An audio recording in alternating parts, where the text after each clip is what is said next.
hands to share this ability for what that's worth. So what happens? Durov is lured to France under whatever pretext. I think it's even public now. He's immediately tossed in the dungeon, and presto changeo, a few days later, he's out on bail, and Telegram changes its terms of service. That is the unfortunate reality of how the world works when you don't architect your service to resist state interference at the protocol level. And that's what's so special and powerful about crypto broadly, Bitcoin specifically.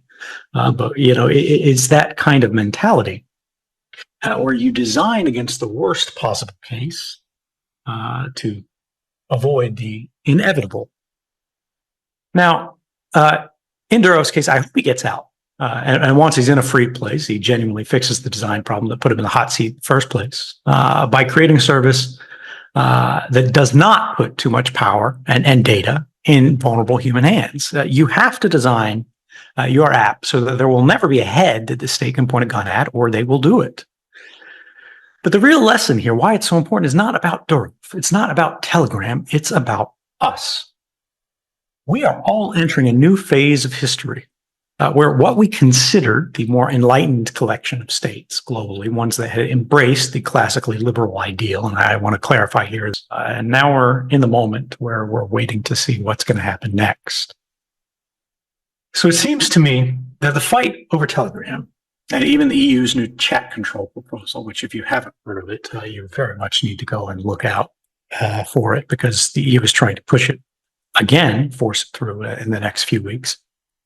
It seems to me that these proposals are less interested in surveillance than they are in control. They're laying the procedural framework for the global control of voices of every volume. And that's what it's really about.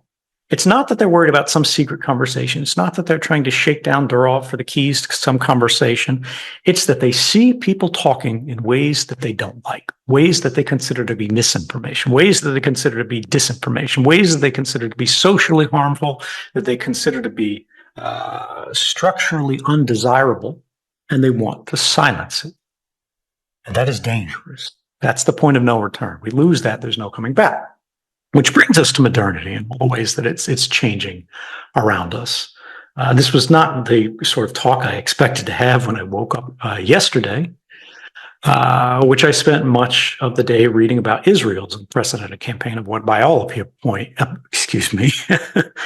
what by all reports, without the explosives, right? You go, oh, I'm not worried about the Mossad, right?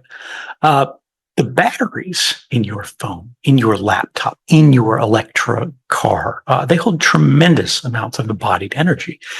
And even if it's not going to explode in the same violent way, they can absolutely catch fire. You can go look at a line of them on YouTube. These are things that will not far in the future be able to burn your house down while you sleep as it's on the charger in the other room at the push of the button. And who could we blame, right? It wasn't China that started this. And this brings me to the last thing, which is the rejection of our traditions by some in our community. I saw this recently, and I don't want to be unfair to Sailor, but be contrary to his point here, because I haven't followed it closely. But I saw someone digging up old quotes here, and they were saying, I'll read this, that we don't need to talk about like the anarchist angles of Bitcoin. We don't want to talk about privacy. We don't want to talk about the uninterceptable design. We don't want to talk about the fact that no one can silence it, no one can stop it. Because that's going to make billionaires uncomfortable. And they want to be investing in something. They want it to be regulated. They want it to be controlled. They want it to be something that works for them. And I think that's absolutely for what it is. And a lot of people don't. I think people are wising up as a community more broadly. But there's more participants, right? There's a new sucker born every day, as they say. And we shouldn't be that way. We shouldn't be exploiting suckers. We should be building a new world because we're already there. And with the old system, right, when the government robs you, at least you can look at the road. Oh, maybe I helped build that. If this community is instead just merely buying some, useless jackass and even more useless expensive watch, which system is better? we need to be able to answer that as we occupy a more prominent place in the world. We have to do better if we want to live better. So with that, I just say, look, we need to focus on not being a part of the problem. We have an extraordinary opportunity here. We have changed the world in so many ways, and the world is coming around to listen. They are beginning to buy in. They are beginning to participate. They see the value, and we don't even have to argue it anymore. We have a responsibility to be good stewards of the moment in history that has been created by us, for us, and that we will pass to others.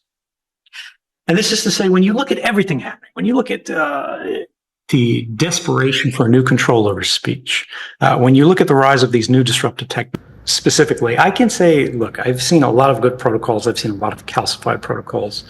Bitcoin, obviously, I've been a huge fan of for a long time. That's something that really feels calcified to me. We know it has a privacy problem.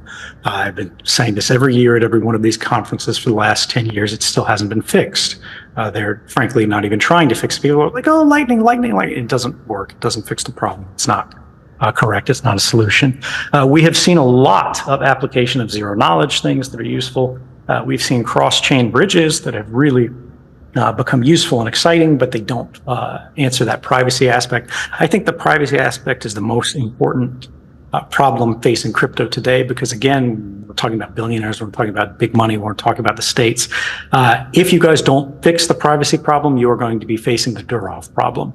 Whether it's your bridge, whether it's Tornado Cash, whether it's whatever, the gun is going to be facing your head unless you make sure that people can use your systems permissionlessly and privately. All right, thank you very much. I know the runners we've got microphone ready right down here. Thank you. Hi, Edward. Brendan from Aeroblock. You're a wonderful human being, first and foremost. I worked in national security in Europe and the Middle East 20 years ago. I learned a lot. Skeptical of what are certain models or systems that can help move us forward from, state control or being in a fascist state. So I'm curious about some of your thoughts about moving into you mentioned like a new world or like a new, we're moving into a new paradigm. I'm still skeptical of that. I'm curious to hear your thoughts about what are the steps to take in that direction. Maybe it's not just crypto. Yeah. Thank you. Sure. Thank you. So look, the bottom line here is crypto is not a solution to all the world's problems. Crypto can be a solution to some private or some layers of the problem set. And that's what's key, right? When we look at what happened in 2013, the revelations of mass surveillance, this had all been done without any public participation, without any debate. Even members of Congress in the United States, where these intelligence agencies are saying, you guys passed the laws that made this legal. Congress was saying, we didn't authorize that. That wasn't our intention. It's not supposed to do this. The courts in the United States said, well, hold up, this program is illegal. It took them 10 years to get to that on the basis of deficit spending. If government can't just ransack not only their own treasuries, not only their own tax base, but the savings of everyone in their country, and frankly, everybody else in their country, we're talking about things like the US, where you've got the world reserve currency, you'll see a much more peaceful world. At least that's the hope. But we don't know. What we do know is what we can do. What we do know is that there are places that we can make a difference with, right? We're just technologists. We're just people who see there are places where the law fails. But maybe we can create a safety net for when that fails. Maybe we can put up more safeguards to encode our values, that liberal ideal. That the individual has some claim over themselves, that society, we do want courts, we do want prisons for bad people. We want to have a safe world, even if we don't want, every other person in jail. We recognize